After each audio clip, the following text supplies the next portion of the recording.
Hello, everybody, and welcome to another episode of the Toilets and Titles Wednesday night NFL review preview with me, Joe Knows. Hope all is well. Again, it's Wednesday night, one of my favorite shows to do. One of the two shows that I do here for Toilets and Titles. The other one is Sunday Cup of Joe, and I love doing both. But you know what? I really love talking NFL football the most. My Sunday show is half NCAA games and then half NFL preview. This is the NFL review preview. So we're going to be reviewing the results of the week eight games, and previewing the upcoming week 9 games. But before we do that, I'm actually going to do something a little different tonight too. When we first dive into the content, I'm actually going to go over my top 10 teams halfway through the season. Unfortunately, in my opinion, we're up to 17 games in the NFL season. I wish we were still at 16, but we're past the 8 week mark. So I'm going to do the top my top 10 teams so far, and it's not going to be the same probably as quite a few other lists. This isn't a power ranking.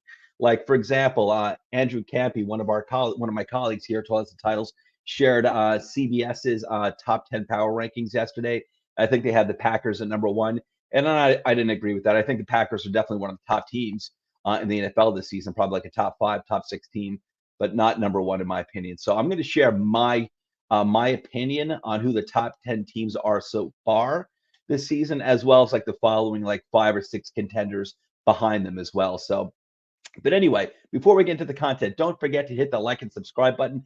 Give us that 5-star and Apple review because we deserve it. Where you can watch the show: Apple Podcasts, YouTube, Podbean, Spotify, and Facebook, where we have 2 pages.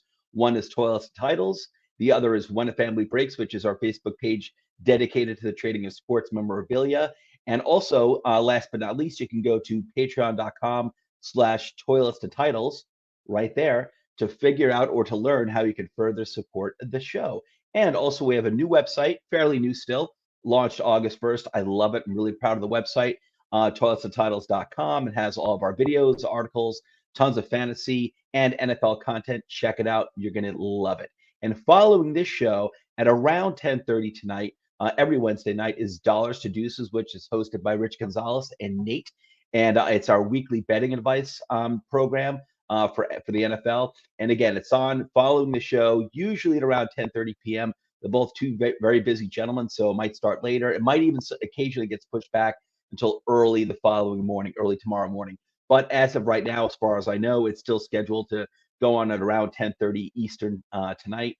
And again, that's with Rich and Nate, Dollars to Deuces, weekly betting advice. I'm in the chat pretty much every week.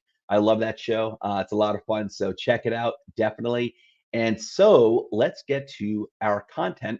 And first, I got to do the share screen so I can go to my nifty PowerPoint presentation. And I'm going to share a window. Here we go. Share that. All right, you guys seeing this? You're seeing this. Okay, cool. So here's Joe Knows top 10 teams through week 8. I am going with the Buccaneers at number 1. And I'm going to give my reasoning behind each of these picks. I'll do it as quick as I can. The Buccaneers are the defending Super Bowl champions. They are 6-2, or are they 5-2? Let me check that out over here. I don't think they had their bye yet. They are 6-2. Buccaneers is 6-2. They just took a loss to the Saints. I forgot who else they lost to this year as well. But they're 6-2. They're the defending NFL Super Bowl champions. This team is loaded on both sides of the ball. They've got Tom Brady. And the game they just lost this week to the Saints. I was surprised by that loss. I thought they would manhandle New Orleans in New Orleans. But I was surprised by that loss. But it is a divisional game. They can be wacky. I absolutely believe in the Buccaneers. I'm not necessarily sold this year that they're going to repeat as Super Bowl champions, but I still think they are the number 1 team through week 8. Like I said, they've got great talent on both sides of the ball, and they've got Tom Brady. So I am going with the Buccaneers. Number 2, which might be a surprise to most fans who are not Cowboys fans, but I'm going with the Cowboys at number 2. I think the Cowboys have an offense that I think the Cowboys are a well-balanced team. I think their defense is good, and I think it's actually underappreciated by most fans and analysts who I guess maybe aren't Cowboys fans. I think the Cowboys defense is good, and they have a great offense with no weaknesses at all in that offense. And I think there's only 2 teams in the NFL right now that can actually compete with the Cowboys. That's the Buccaneers and the Rams. Why? Because the Buccaneers and Rams are both very well balanced teams. They both have very good offenses and very good defenses, and that's what you need in order to beat the Cowboys, because the Cowboys can put up points and their defense is good enough. I don't think their defense is great, the Cowboys defense, but I think it's good, and I think it's certainly good enough to, basically tamper down what other opposing offenses can usually do, while their offense, that is the Cowboys offense, puts up its own points. So as you'll see in my list here, as you can see in my list, I've got the top four teams are in the NFC, and I do think that the NFC is much better this year than the AFC. The Rams are, I have it number three, but I'll tell you, the Rams just made a huge trade for Von Miller, and he might not be Von Miller from 2015 or 2016, but the guy is still better than most linebackers. And I think he's going to make. I thought that was a great trade for the Rams, great trade, and I think he's gonna.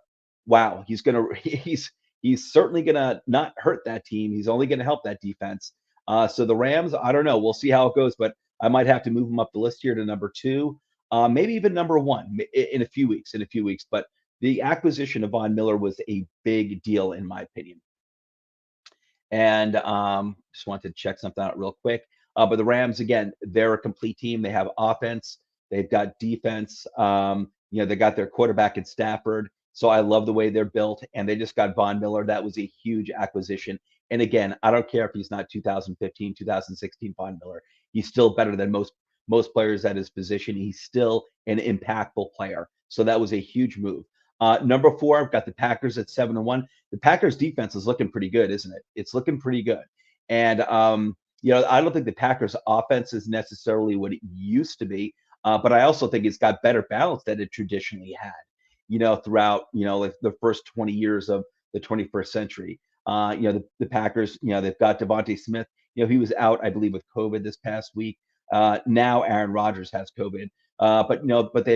They've got a really good running back in Aaron Jones, and Rodgers is still Rodgers, and he's still a great quarterback. In my opinion, he's a legendary quarterback. He's one of the best quarterbacks of all time, and the Packers defense has been looking pretty damn good.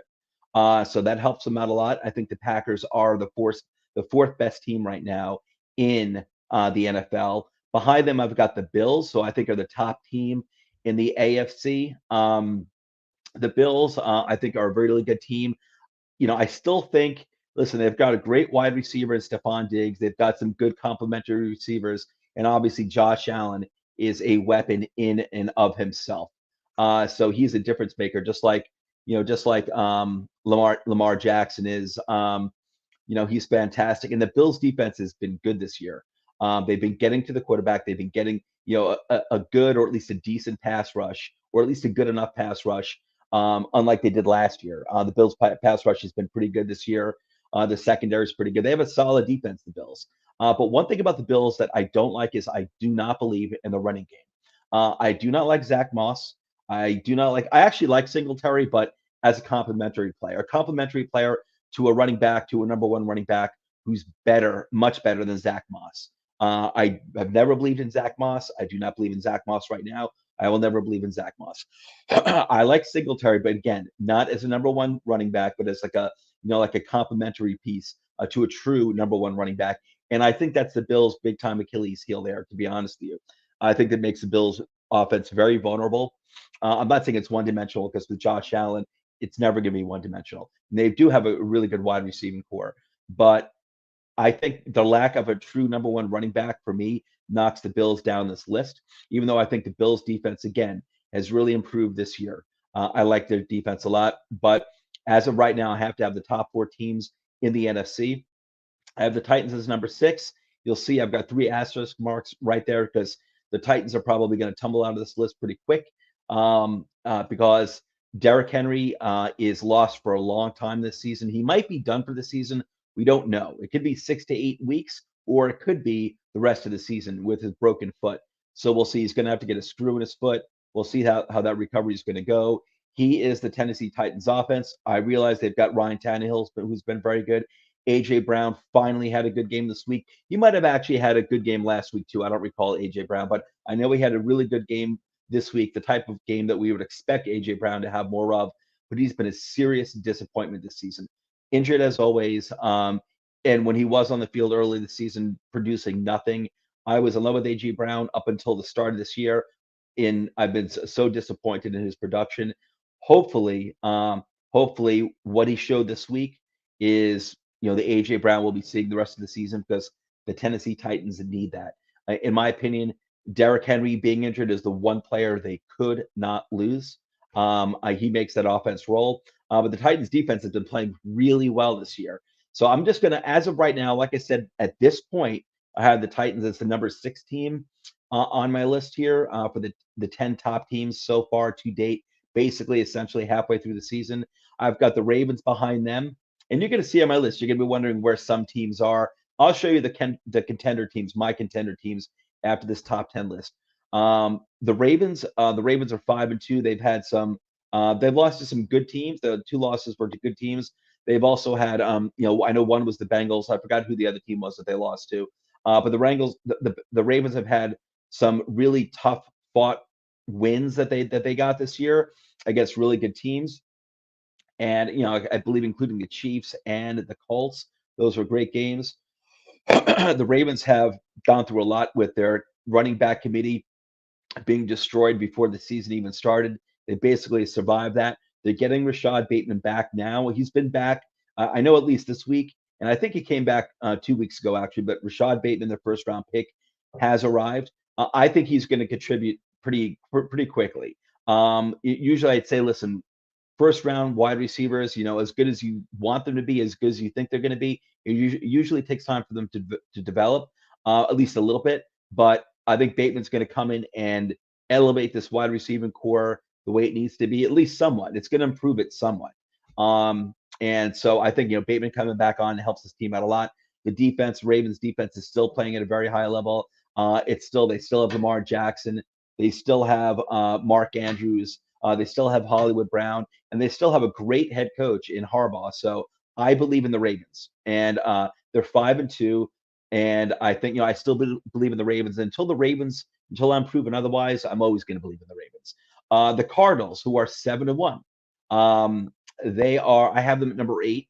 And you know what? I still, even if they had won, even if they just lost to the Packers this past week, even if they had beaten the Cardinals, even if they had beaten the Packers, I still wouldn't have the Cardinals in the top 3 because the Cardinals defense looks really good. Obviously, Kyler Murray looks really great. I'm not sold on the Cardinals offense as a whole. Sounds crazy because they've been putting up, a decent amount of points. The point differential between that is the amount of points they score and the amount of points that they let up they're one of the top teams, like one of the top 2 or 3, at least coming into this past week. But the Cardinals offense leaves me wanting more. I don't think they don't have a true number 1 running back. That worries me. I'm not sold on Chase Edmonds or anyone else that they have. And listen, they have a good wide receiving core, and I like that Kyler Murray spreads the ball around. But there is still a lack of production there by the wide receivers that worries me, and I think it's just more Kyler Murray. I think he's an excellent quarterback, and he makes really smart decisions, uses his own athleticism well, is an accurate quarterback, and I think he's the real deal. I think that's pretty obvious by now. But there's something about that offense that worries me and that leaves me wanting more. So I have the Cardinals at 8. The Chargers I have at 9, and I don't even know how sold on that I am, to be honest with you. The Chargers are 4-3.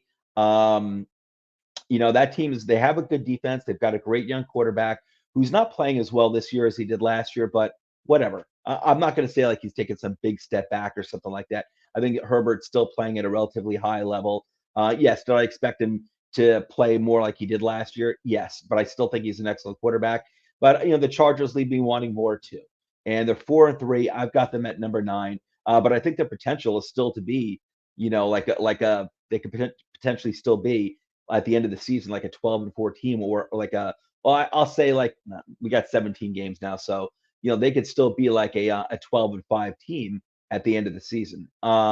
They have a lot of talent, the Chargers. The Steelers, a lot of people, I know anyone else is probably going to knock me for having the Steelers on the list. They are 4-3. They are a resilient team. They still have a good defense. Talk about an offense, still I still want more from the Steelers offense. I think they've got too much talent on that offense to put up as few points as they do, but I think they've got a lot of room to improve as well. And the Steelers are just one of those teams like the Ravens. They're not as good as the Ravens, in my opinion, but the Steelers are still one of those teams that you can never count out. They've got so much experience. They know how to win. They've got a lot of veterans on that team, great coaches. So that's why I have the Steelers in this top 10 list of mine, even though they're only 4-3. And their offense has been disappointing. But I think that there's so much room for improvement there from the Steelers. So until I'm proven otherwise, the Steelers are on my top 10 list right now. I think they won 2 games in a row, so they're up to 4-3. And believe me, as of like 2 weeks ago, I was off the Steelers train. I'm usually on the Steelers train. I always believe in that team. They're just such a well-run organization. But right now, I'm back on the Steelers train a little bit. Again, they're on my list at number 10. And here are my contender teams, because you're probably looking at my list saying, "Oh, Joe knows. Where are these teams? Where's this team? Where's that team?" Okay, here are the teams. These are the contender teams. These are the teams I still want to see a little more from. These are teams I don't necessarily believe in because they don't have a track record of proving it. So I really don't. The record means something to me, but I also look at their history too. And I know that a lot of these teams have collapsed in the past. So the Raiders are looking good. Their defense is looking solid. Josh Jacobs is coming back. So, he's a very important component for that Raiders offense. And, the quarterback, Derek Carr, is having a really, really good season. Their lack of wide receivers worries me, though. And Henry Ruggs, obviously, what happened with Henry Ruggs was, if you didn't hear about it, Ruggs was involved in an accident, a DUI. He was driving, going 156 miles an hour in Las Vegas. I don't know if it was downtown Vegas or where, but it was in Vegas or the Vegas area. Wound up crashing his car at like 127 miles an hour into another car, killed a young woman who was in the car along with her dog. And I believe that there was also a passenger, maybe Ruggs' girlfriend, who was in the car with him, who I think was killed as well. Uh, he surprisingly walked away from the accident, even though he hit into someone going 127 miles an hour. But he was DUI. That's what he's being charged with. I believe he's being charged, for a what is it called? Not manslaughter, but he's basically going to be facing prison time, obviously. So my prayers out to that young woman's family, to the family of anyone who was killed or injured in that accident. And Henry Ruggs, what can I say? But anyway, back to the Raiders. So they don't even have Ruggs anymore, and the wide receivers were not very good to begin with. So that worries me about the Raiders. Waller is having a quiet season. I think other teams realize he's really the only receiving threat you have to focus on, and they've been focusing on taking him out, which they've been effective at doing. So that worries me about the Raiders. But I think the Raiders defense has taken a big step forward this year. Raiders have been really competitive. They've had some really good wins, and they've been impressive. I like the way the Raiders are going. I just want to see it continue. And the Raiders have a history of not continuing with success. I just want to see them continue. So they could eventually make my top 10 list. As of right now, I have them as a contender team. The Bengals, 5-3. They're having a really good year, a much better year than I think most of us expected.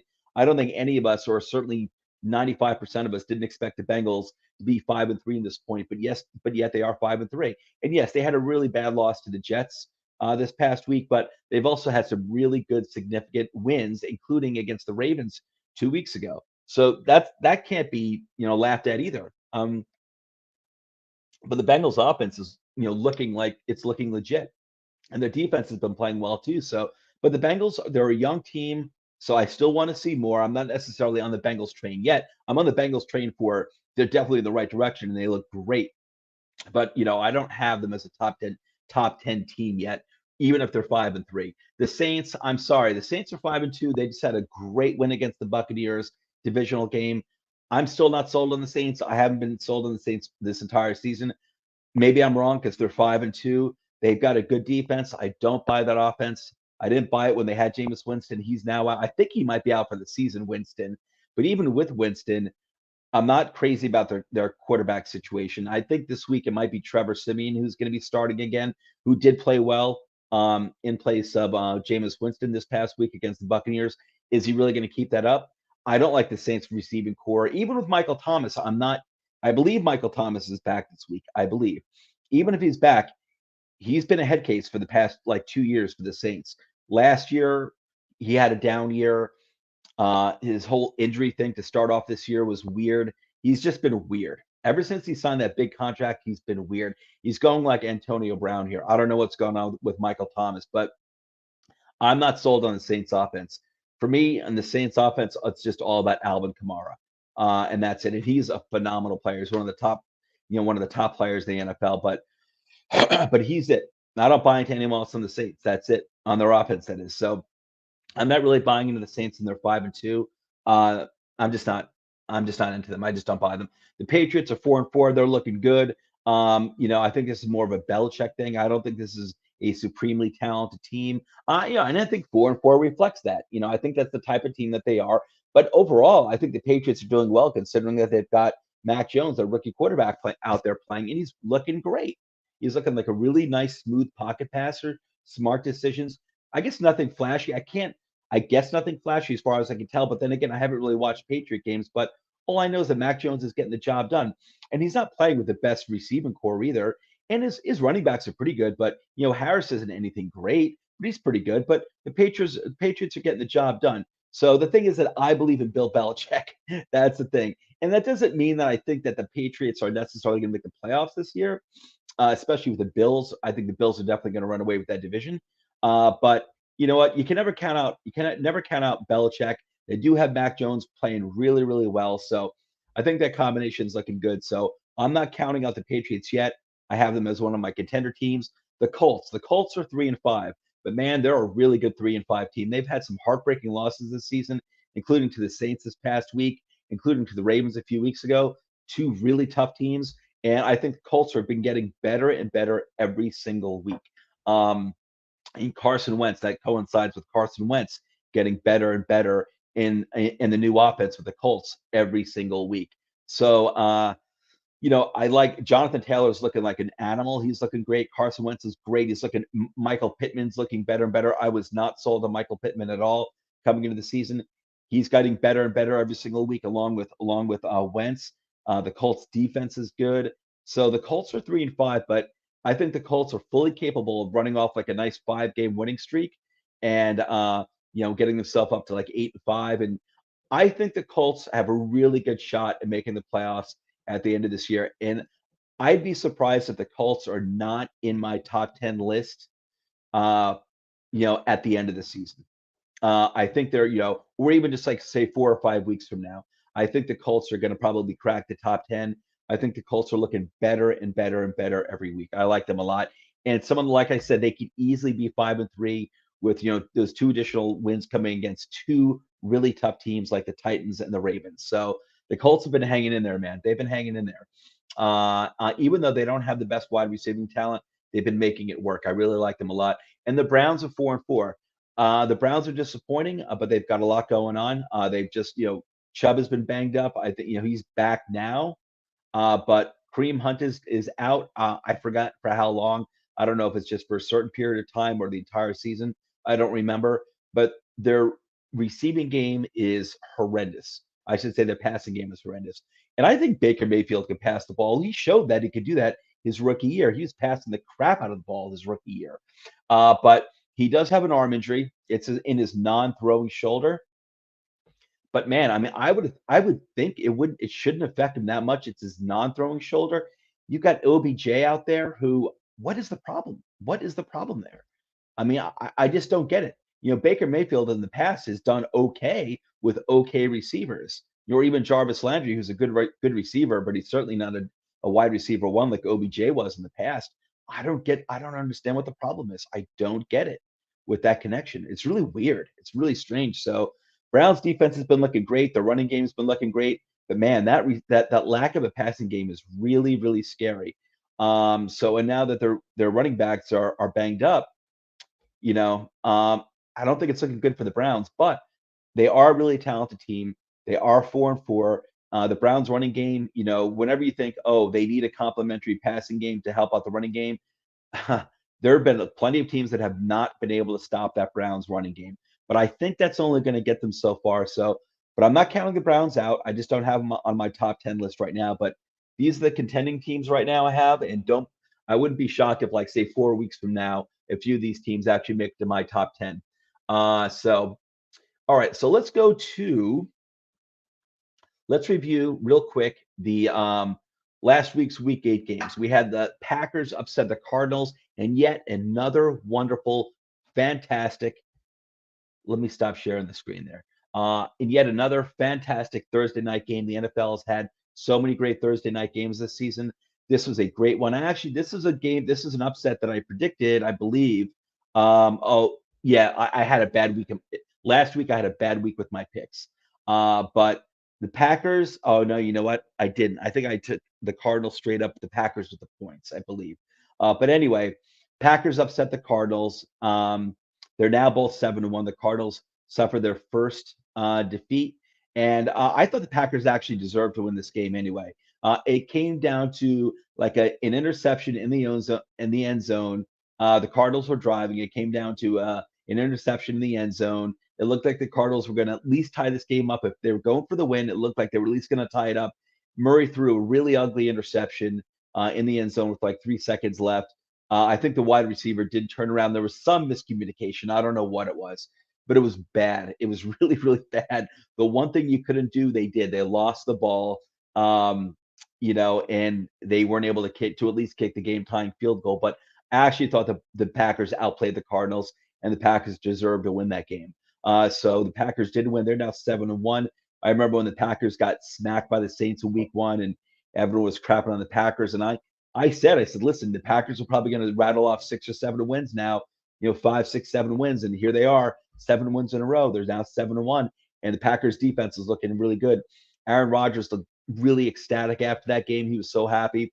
And because I know he was really unhappy at the beginning of the season and all this talk about, him wanting out of Green Bay. But listen, man, the Packers are looking good. And that was even without Devontae Adams and I think Lazard. And, and they still pulled off the win in Arizona. So that was impressive. And like I said, the Packers defense has been looking good. So, Rodgers, it just came out today that Rodgers has COVID. So he's not going to be playing this upcoming week. So it looks like you're going to see Jordan Love for the first time, I believe, starting. That'll be interesting. It'll be very interesting to see. But the Cardinals are still 7-1, but they did have their first loss. Panthers defeated the Falcons 19-13. The Packers are now 4-4. I'm sorry, the Panthers are now 4-4. The Falcons are now 3-4. I had actually taken the Falcons in this game. I was wrong, obviously. Panthers had a nice bounce back game. I'll tell you, ever since McCaffrey went down, the Panthers looked like crap. And I thought the Falcons were going to win this game because the Falcons have actually been doing okay. They were 3-3 up to this game, and I believe the game was in Atlanta. And it looked like Kyle Pitts was really heating up. He's been past few weeks. He's been really good. Cordarrelle Patterson's been having a great year for the Falcons, and the Falcons defense has actually been playing pretty well this year, surprisingly. And I thought they were going to possibly have the worst defense in the NFL this year, and they've been playing pretty well. So I was actually surprised by this, but the Panthers show some resiliency after losing, I think, 4 in a row. They just beat Atlanta in Atlanta, divisional game. That was pretty impressive. There's a chance that McCaffrey's going to be back this weekend, but that's not a certainty. But if McCaffrey comes back, that changes everything for the Panthers because he's such a difference maker. I don't think the Panthers are a great team. I thought people were going crazy with the Panthers earlier this year, when McCaffrey was healthy, because the Panthers started off 3-0. Darnold looked really good. I always felt all along that was really a McCaffrey thing. And that's nothing against Darnold. I just don't like the receiving core at all. I think Moore is a pretty good receiver, but I think he's really a wide receiver 2, not a wide receiver 1. And losing McCaffrey though, he's just too good. He's such a difference maker. But they did get a win here, so they're up to 4-4. But McCaffrey's going to make a big difference. But listen, if the Panthers start rattling up a few wins when McCaffrey comes back, I'm still not on the Panthers train just yet. I think they're building right. I think they have added a lot of talent to the defense. The defense overall is looking pretty good. But I think they really need to add a lot more to that offense. But Panthers are weathering the storm a little bit. It was important that they got a win without McCaffrey right now. and hopefully he'll be back. If he's not back this week, he should be back next week. So the Panthers are, they weathered the storm a little bit with getting a win this weekend. So good for Carolina. Okay, so the Bills took care of business against the Dolphins, 26-11.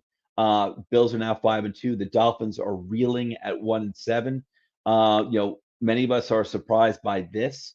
The Dolphins being 1-7, that is. With Tua is back at quarterback, and I did expect more from this team. Certainly not to be 1-7. Even if they were not having a good year, I would have expected them to be 3-5. But Dolphins are having a horrendous year, and there's really nothing else to say about it, to be honest with you. I got to be honest, Tua is not looking like an NFL starter. I still think I'm glad they did not make the trade for Deshaun Watson.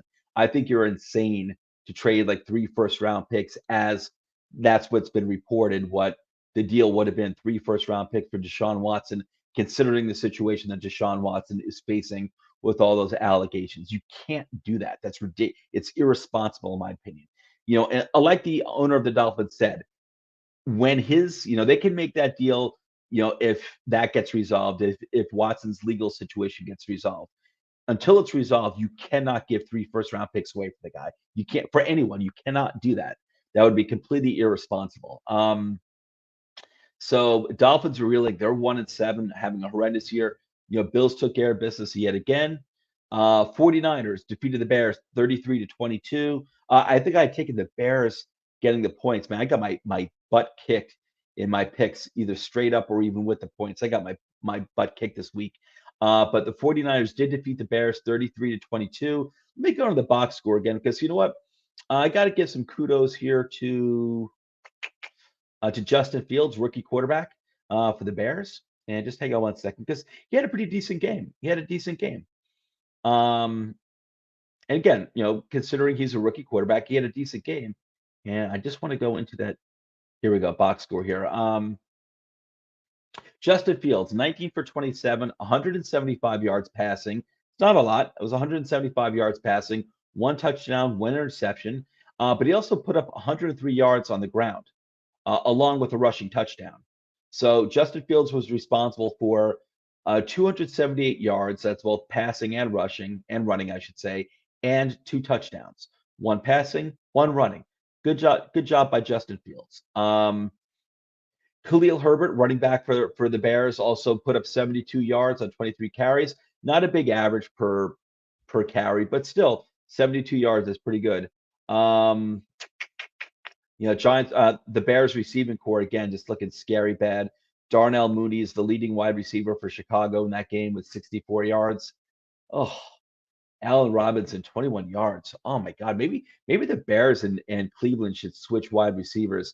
Cleveland should get Allen Robinson, and Chicago should get OBJ. That's just horrible what's going on with those 2 wide receivers. Just disgusting. San Francisco, Deebo Samuel. Listen, there's been the Deebo Samuel, Brandon Ayuk argument going on for a while. I've always been a Samuel guy. I like Ayuk. I always like Brandon Ayuk as well. But if I had to take one or the other, for me, it was always Deebo Samuel. And I think that's been playing out this season. Both are injury prone, ridiculously so. But if I'm going to choose one, for me, it's Deebo Samuel. It's not even close. He had a great game, 171 yards, no touchdowns, but 171 yards on 6 receptions. Elijah Mitchell, rookie running back, big game, 137 yards on the ground and a touchdown. Fantastic game. And Garoppolo, 322 yards passing.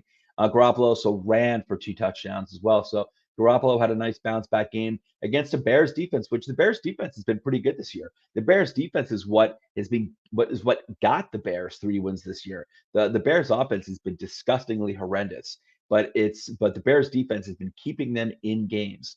And so, hats off to the Chicago Bears defense. Again, I think Justin Fields had a pretty good game here. Pretty good, nothing fancy, but he's a rookie, and there is something really, really wrong with that Chicago Bears offense, and it's not just the quarterback. I think it's the head coach. I think he sucks. He stinks. He needs to go. But you know what? Justin Fields, considering how bad I think his coaching is with Nagy, I think Justin Fields had a pretty good game here. I really do. Okay, so moving on to the next one. Steelers 4-3. They're now 4-3. They defeated the the now 4-4 Cleveland Browns 15-10. This is a game I think I actually picked correctly. I took the Steelers with the upset in this game. Browns are reeling right now. Their running core is banged up. D'Ernest Johnson is looking, like a great running back for the Browns. It's like they have such a good offensive line. It's kind of like the Cowboys. They have such a good offensive line that you could put pretty much a third stringer back there and they're going to look good. And that is nothing against Chubb or Ezekiel Elliott. They're both great running backs, or even Kareem Hunt. But these offensive lines are so good, it makes such a difference. It makes such a difference.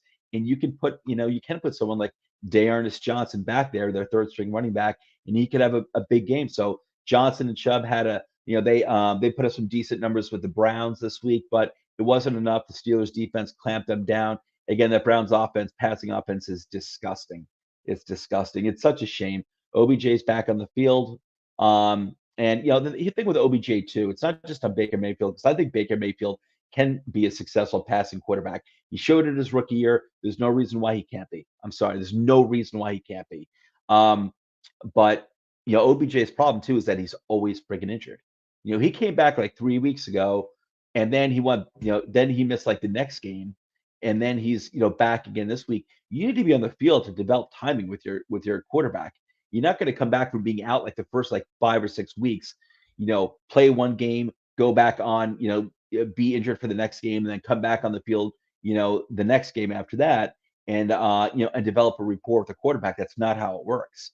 So OBJ needs to be on the field. If he could stay on the field, OBJ is really his own worst enemy. If he can actually stay on the field, he might actually, I would assume he could eventually develop some sort of rapport with Baker. I would assume that would be my assumption, but it's looking scary right now. The Steelers they won 15-10.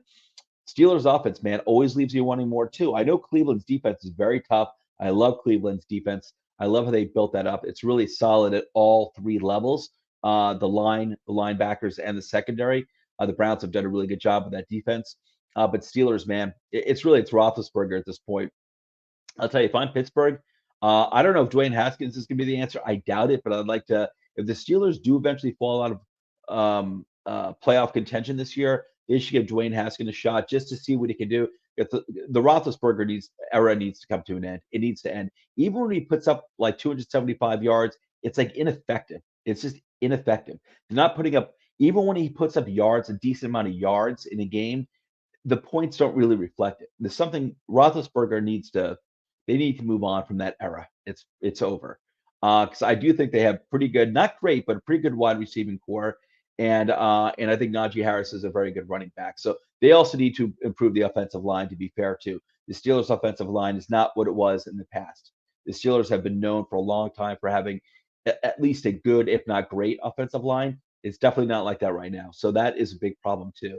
But listen, assuming Haskins isn't the answer, if my Giants, who I hope they wouldn't do this, but if at the end of the year, if a new regime comes in and they want to move on from Daniel Jones, the Steelers should be knocking on the door for Daniel Jones. They should be picking up the phone and make a call, because I think Daniel Jones would do great with the Steelers. I think he'd be great on the Steelers. I think he'd step right in and do a fantastic job for Pittsburgh.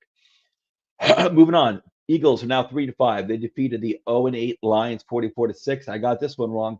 I took the Lions getting their first win of the season in an upset. I think many people got this wrong too, because I wasn't the only one going with the Lions in this game. Not even close. The Eagles 44-6. Let's go into that box score real quick. I'll tell you, the Eagles, listen, they beat the Lions who are winless, but Lions have been playing tough all year. I have to give them credit. But the Eagles too. The Eagles have been resilient. Eagles have been a tough team, man. They've been a tough team. That's like a team you would expect have the same record as the Giants, like 2 wins, maybe even 1 win. Because they don't have the talent they used to. Even on defense, their guys they're kind of like on the older side for the most part. A lot of their younger talents is on the offense. Where is this box score? Eagles and Lions. Here we go. Okay. What a crazy box score. Look at this. Jalen Hurts, 103 yards passing only. No touchdowns. 9 completions, 14 attempts. Isn't that crazy? He put up 71 yards on the ground. Boston Scott, Boston Scott, running back for the Eagles, 60 yards, 2 touchdowns. I was saying before this game, that Boston Scott. Listen, I don't think Boston Scott is someone you want to play like ideally like 3 or 4 weeks in a row. But whenever Boston Scott comes off the bench as like the takes over the RB1 position due to injuries, the guy always starts off with a big game. And he had 60 yards, which is not a lot. But he did have 2 rushing touchdowns. Jordan Howard had 2 rushing touchdowns as well. So this wasn't really an offensive masterpiece by the Eagles, far from it. That was more of something on the defensive side of the ball. I think the Lions playing like crap, to be honest with you. But Jared Goff, 222 yards passing, no touchdowns, no interceptions. DeAndre Swift, only 27 yards. Let's see, TJ Hawkinson, tight end for Detroit, 89 yards. Good game for him. Amon-Ra St. Brown, rookie wide receiver, I believe third round pick, I believe, for the Lions. 46 yards, nothing great, but he's a rookie. 46 yards on 3 receptions. And he was their leading wide receiver. He was their leading receiver besides Hawkinson. So I'm glad to see that. I'm glad to see that. Man, the Eagles defense, they came to play this game. They had 6 sacks. 6 sacks. Wow. Good performance. Good performance by them. But anyway, oh, Lions. Okay, let's move on to the next game. The Titans are now 6-2. They defeated the Colts, who are now 3-5, 34-31. This was, I think, the game of the week. This is what I thought this was going to be the game of the week going into last week, and it was. It was a fantastic game. The Colts could have pulled this one out, but like the game against the Ravens too, they weren't able to do it. And hey, listen, like I said earlier, the Colts could easily be 5-3 instead of 3-5. But 2 tough losses against 2 of the best teams in the Ravens and the Titans. It was a heck of a game. I do want to go into this box score as well, because that was a nice juicy box score. Big news coming out of this game, though. However, for the Titans, Derrick Henry had a foot injury. He's having, or he just had, an operation. It's going to involve a screw in his foot. He could be out 6 weeks to 8 weeks. He might be out for the entire season. We don't know yet. We don't know. But I want to call a few players out here. Ryan Tannehill, pretty good game. 265 yards passing, 3 touchdowns, but 2 interceptions. Derrick Henry was actually minimized by the Colts defense. I'm telling you, the Colts defense is good. They focused on Derrick Henry. They held him to 68 yards. He also had the foot injury, but he had 28 carries. Derrick Henry did have 28 carries. That's a lot. A.J. Brown had a big monster game, 155 yards receiving and a touchdown. Good for him. No one else to really call out on Tennessee's side, to be honest with you. Let's go to Indianapolis. Carson Wentz, 231 yards. Nothing great there, but he was going against Tennessee. Tennessee's defense has been good this year. It has. Carson Wentz also had pretty much mirrored what Ryan Tannehill did. Carson Wentz had 231 yards on 51 attempts. 3 touchdowns, 2 interceptions. Jonathan Taylor is looking like a monster. Jonathan Taylor had 70 yards on the ground and a touchdown, and he had 52 yards receiving. He is just looking like a monster. You know what, Jonathan Taylor, that's the type of game that Giants fans, would have been expecting from Saquon Barkley. Like 70 yards on the ground, 52 yards receiving, but he's been, injury prone pretty much his entire career ever since his rookie year.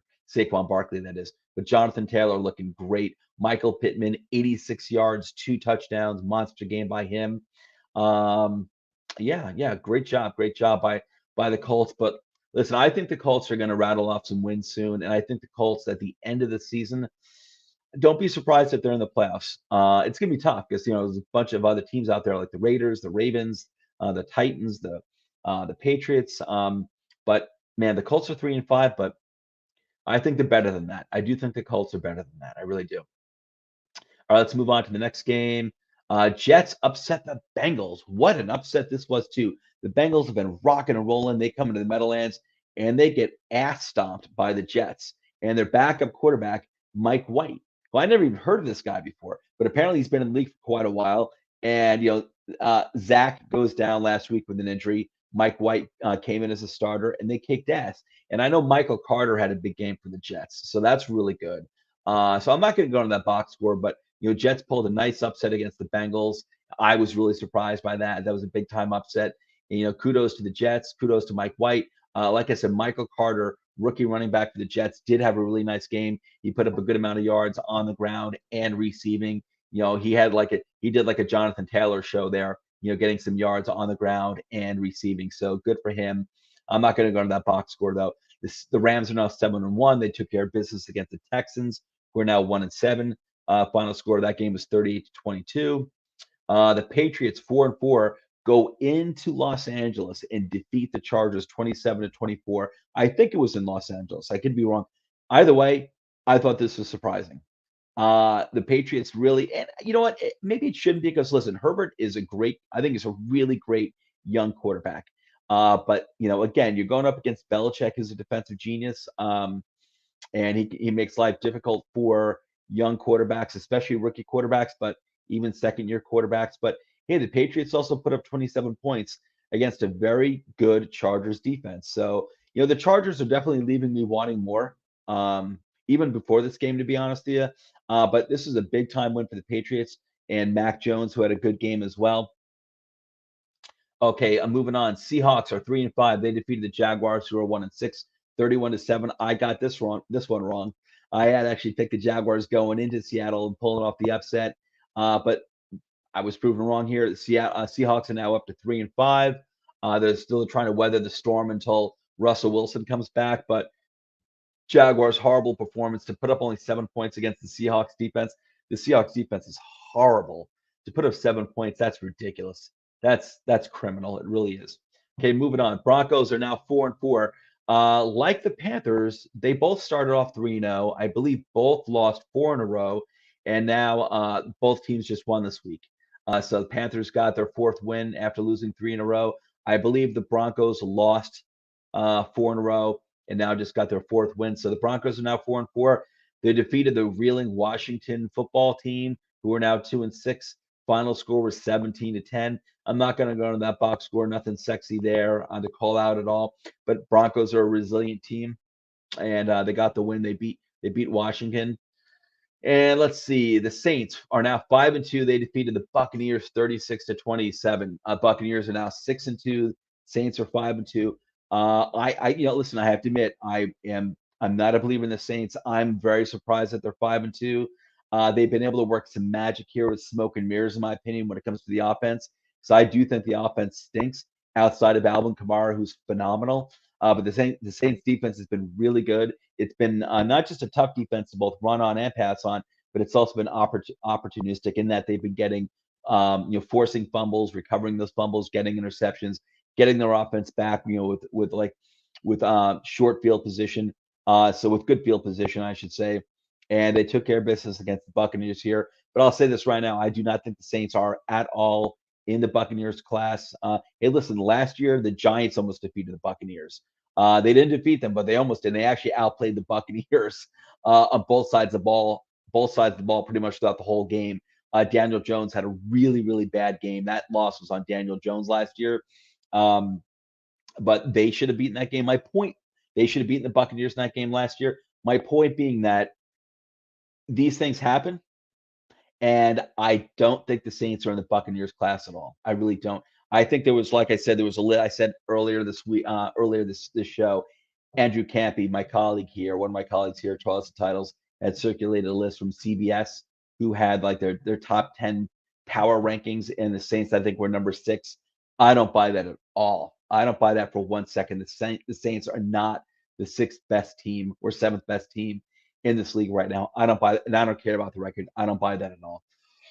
Anyway, moving on. Cowboys is 6-1, defeated the Vikings in Minnesota. The Vikings are now 3-4. The final score is 20-16. I wasn't surprised by this result. I wasn't surprised. The Cowboys have, like I said, they've got a really good team, and I think their defense is underrated by many. And I think the Cowboys defense is actually pretty good. But their offense is stellar. Even without Dak for a week, they're able to produce with that offensive line and that running game, and that wide receiving core. Even with a backup quarterback, you can beat a quality team like the Vikings. And the Vikings are a quality team. They've got a really dangerous, potent offense themselves. The Cowboys defense was able to keep the Vikings to 16 points. That's impressive. So Cowboys got the job done. The Cowboys are looking really good. And like I said earlier in this episode, in this program, I've got the Buccaneers as the number one team so far midway through this season. I've got the Cowboys number two right behind them, and the Rams number three. But I've got the Cowboys as the number two team. I think they're the second best team so far this season. The Chiefs are now 4-4. They defeated my New York Giants, who are now 2-6, 20-17. You know, I'll tell you, man, the Chiefs look bad. They look really, really bad. They look as they look really bad. I have not seen the Mahomes Chiefs look like this since Mahomes has been the starter. They look completely one-dimensional. They were running, they were running the ball really well against the Giants, but the Giants defense is not good enough to. They can either focus on basically stopping the run, or they can focus on trying to, prevent the Chiefs from getting the big plays with Travis Kelsey and Tyreek Hill. And the Giants focused on taking away the big plays. And so the Chiefs running game was able to gash the Giants for yardage. The Giants defensive plan was right, it was correct, and it was good enough. It was good enough to win this game. The Giants easily could have won this game. Chiefs offense looked like crap. It really did. And it's the Giants defense, which has not been good this year, can do that to the Chiefs. The Chiefs really should be worried.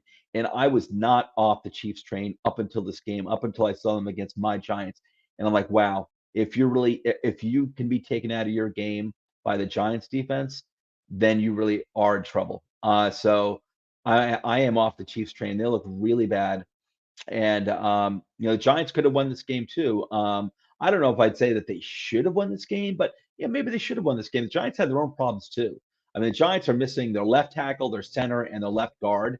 Um, they're missing like pretty much their best receivers, and they're missing Barkley. They're missing Galladay. They're missing Sterling Shepard. Played for like a quarter or two or the first half, and then went down, and went out for the rest of the game with a quad injury, so he's injured yet again. Tony came back. He didn't look like Tony either. He was on the field and they got him the ball somewhat, but I could tell he wasn't the Tony that we'd seen, for a few weeks earlier in the season. He wasn't cutting the way that he takes violent cuts, and I could see he was not doing that. So he's still obviously at least somewhat bothered by his ankle, but he was able to get there, go out there and contribute.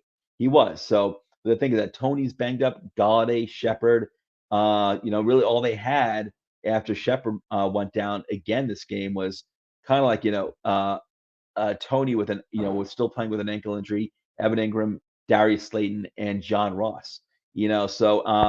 And Daniel Jones had a really ugly interception. I think that loss was on Daniel Jones. I mean, there's only so many injuries. You get to a point with injuries where you can't overcome things. It's really, really hard, but they were in position to do so. And this was yet another game that the Giants could have won. In this game, that loss, that was Daniel Jones had a really, really ugly interception to start off the game. After that, he played fine. He really did. He played fine. But that was a really ugly interception. That hurt a lot. And the Giants could have won this game, but that's the story of the Giants. But man, I'll tell you, I am off the Chiefs train because I thought they would, bounce back big time against the Giants. They looked really bad. All right, so let's move on to my. So that was the review for Week 8. Let's move on to my Week 9 picks. And okay, so last week I had a really bad week. Last week with my picks, I was 5-9-1 with the spread, and I was 7-8 straight up. Year to date, I am with the spread. I'm 70, 49, and 3, and straight up, I'm 77 and 45. Okay, here's my week 9 results, and again, these will be updated Sunday morning on my Sunday morning show, Cup of Joe, at 8 o'clock or around 8:30 a.m. The teams that have the bye week this week are the Lions, the Seahawks, the Buccaneers, and Washington. Okay, first game up, Thursday night game, Jets at the Colts. The Colts are given 10.5. Where's this game in? This game actually might be in the Meadowlands. I might have gotten this wrong. It doesn't matter to me. I'm taking the Colts, giving the points, and the Colts straight up. I think the Colts are going to steamroll the Jets. No, the Jets had a great win last week against the Bengals. I don't think they're going to repeat that against the Colts at all. I'm taking the Colts, giving the points, and the Colts straight up. Browns at the Bengals. The Bengals are giving 2.5 points. Right now, I'm taking the Browns, getting the points, and the Browns straight up. to pull the upset. I want to see the Bengals defense handle the Browns running game. They do have Nick Chubb back. Dearness Johnson's been a great backup running back for them. So they still have the running game. Even though the passing game, the receiving game is horrible, the Browns still have the running game and they still have their defense. So I'm picking the Browns in this game. Um, even though it's in Cincinnati, I'm going to take the Browns getting the 2.5 points and the Browns straight up for the upset. Broncos at the Cowboys. The Cowboys are laying 10 points. I have every reason to believe that Dak is going to be playing this week.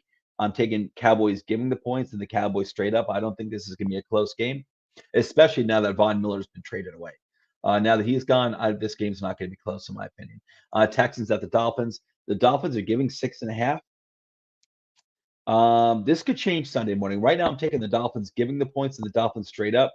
Man, I mean, listen, the Texans are not good. They're probably the worst team in the NFL, even though they have a win and the Lions are winless.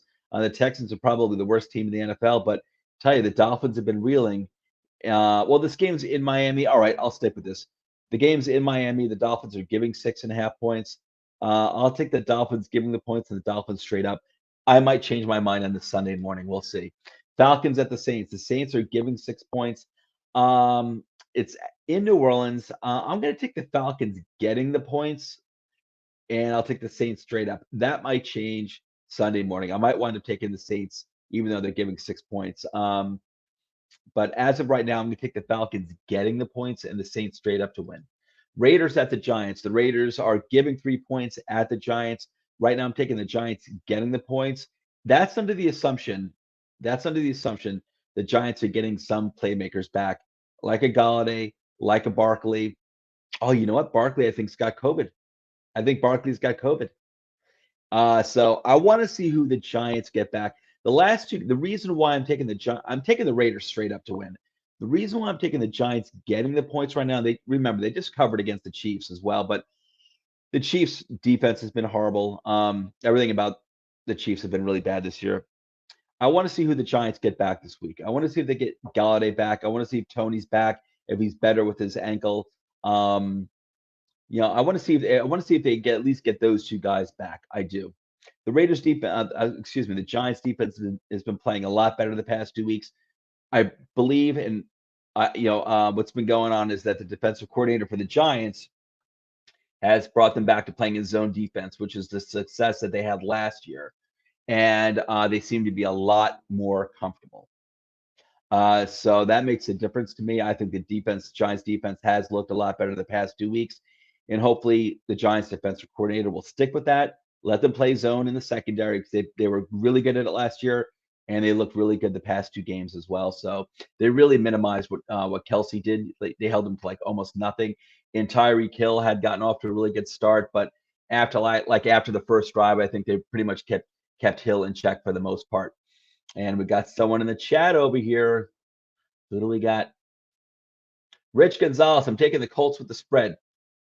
Me too, Rich. Me too. I'm taking the Colts. Hey, kudos to the Jets for that win they got against the Bengals. I'm not counting on them doing it 2 weeks in a row, and I think the Colts are going to manhandle the Jets. I do. So I'm with you, Rich, on that. But so let's see. I mean, I'll probably wind up changing for the Giants, Raiders at the Giants. I'll probably wind up changing my mind Sunday morning. Like I said, the Giants, I want to see if they get Galladay back, and I want to see if Tony is better with his ankle. It doesn't sound like Barkley's gonna be back. I think he's got COVID. But I'm definitely taking the Raiders straight up. So, but I could change my mind Sunday morning with the Giants getting the points. I could just take that to change that to the Raiders giving the points. Patriots at the Panthers.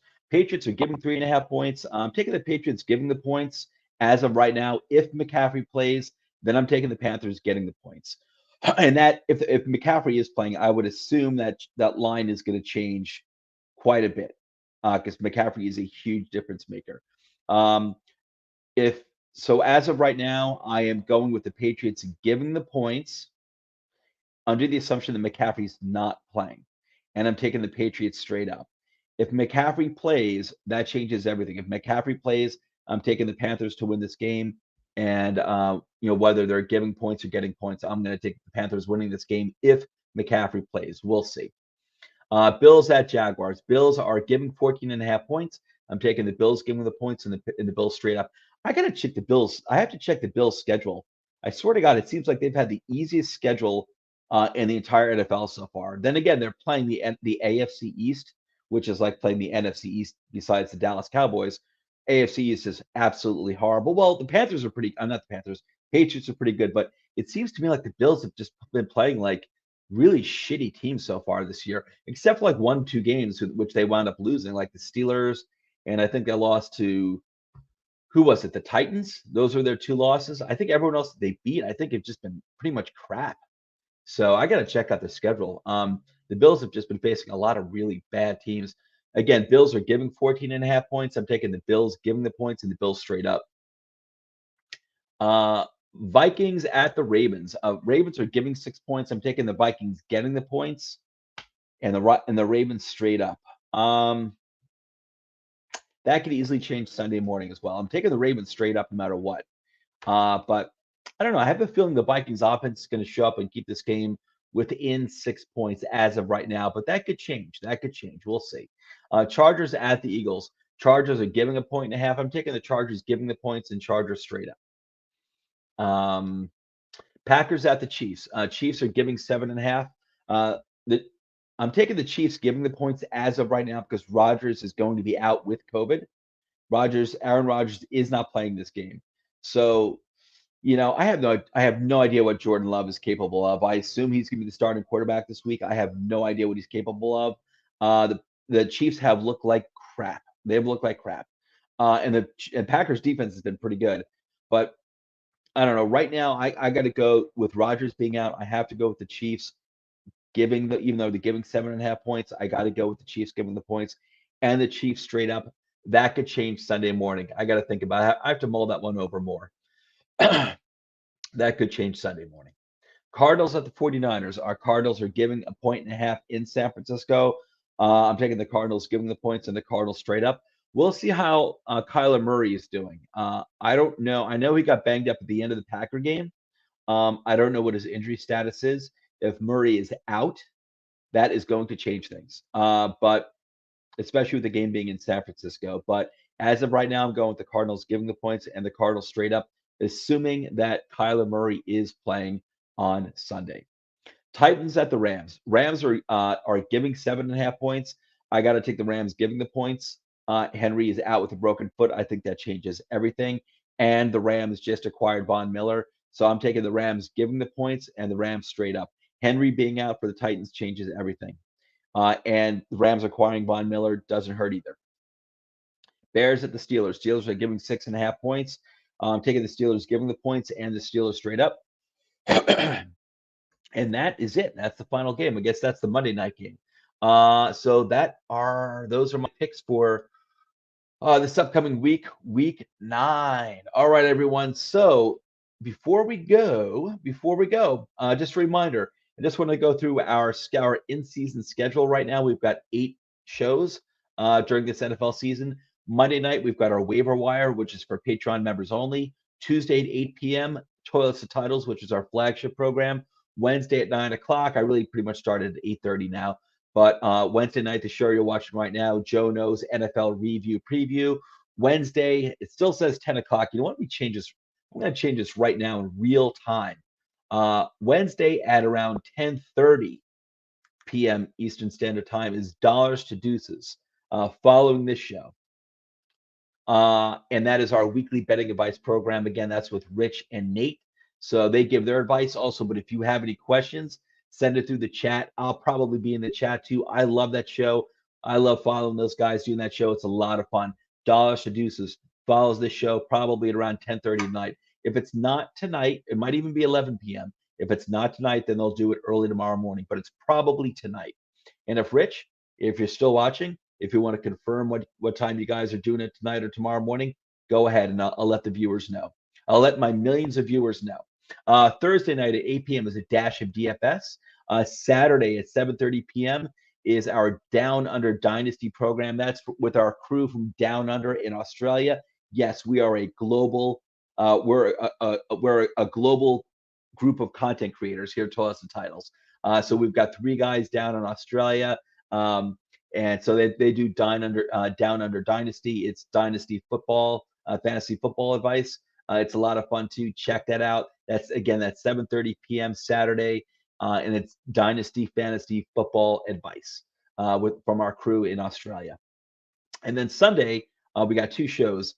Starting around 8 o'clock, 8:30 a.m. is my second show, Cup of Joe. That's where I recap the college games from Saturday, and I do another short preview of the upcoming Sunday and Monday night NFL games, where I give my updated picks.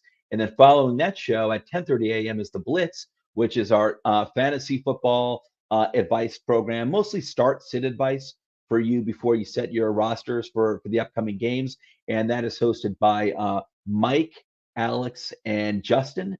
And they give their own advice, but this is really meant to be a viewer driven show. Eventually, we want it to be a call in show, but right now you can send any and all questions through the chat, and they will address every single question that you have.